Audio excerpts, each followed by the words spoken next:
So today's question is, a patient was found to have the following features. He is at risk of developing which of the following cardiac tumors? So now with this you would have come to a diagnosis what it is. So for those who don't know what's the diagnosis, so you have adenoma sebaceum, Letri patches which is called shagreen patches, and a fibroma in the subungual region. So this subungual fibroma is also called Conin's tumor, and this is all these features put together makes a diagnosis of tuberous sclerosis. So tuberous sclerosis is a neurocutaneous syndrome wherein you have a lot of CNS manifestations and other manifestations. Okay. So, in addition to other things, these patients with tuberous sclerosis can develop cardiac tumors. So, what cardiac tumors can they develop? Here is a clue to the diagnosis. What's the cardiac tumor which develops in these patients? Myxoma, lipoma, rhabdomyoma, or a fibroma? So, the answer is rhabdomyoma. Okay, so tuberous sclerosis is very important. So you can have a lot of CNS manifestations and other manifestations. So these patients can develop a cardiac tumor called rhabdomyoma. Okay. So the most common tumor of the heart is metastasis. But if they ask what's the most common primary tumor of the heart, it differs in children and in adults. Okay. So in adults, the most common primary tumor of the heart is myxoma, whereas in children it is rhabdomyoma. So patients with tuberous sclerosis are at risk of developing this tumor called rhabdomyoma, which is a tumor arising from those muscles. So what you see here is something called spider cells. So this again is an important question. So spider cells are seen in rhabdomyoma. So what you see here is all big cells, polygonal cells, round cells, in which you can see from the cell membrane you have plasma membrane. Some cytoplasmic strands are running to the nucleus. So this appears like a spider. So this we call it as a spider cell. So spider cells are seen in rhabdomyoma.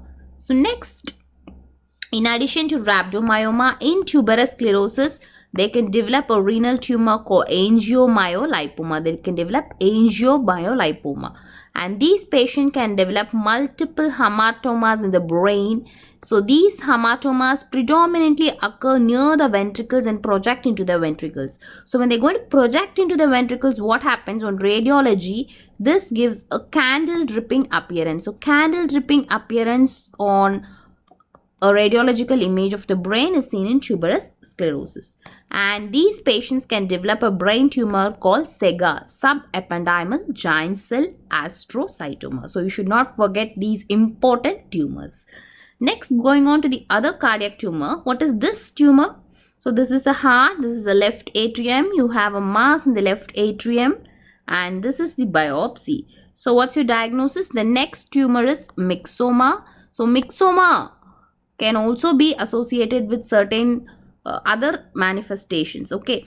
So myxoma is the most common primary cardiac tumor in adults. So myxoma, because the name is because of the myxoid stroma. The stroma appears myxoid. And you see stellate shaped cells. Okay. Means star-shaped cells. So these stellate-shaped cells in a myxoid background, and these cells we call it as lipidic cells. So lipidic cells are seen in myxoma. So myxomas can be associated with something called Carney's complex. So what is Carney's complex? So you have myxomas either in the heart or in the extracardiac sites. Okay, you can have it anywhere else.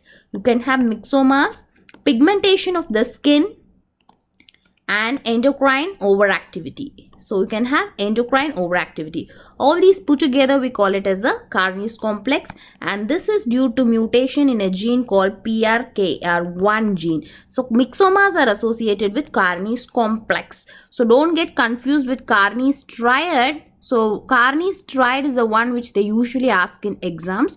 So Carney's triad is nothing but GIST, your gastrointestinal stromal tumor, GIST, pulmonary chondroma, and paraganglioma. Okay, so don't get confused between both. And myxomas can produce fever because they can produce interleukin 6.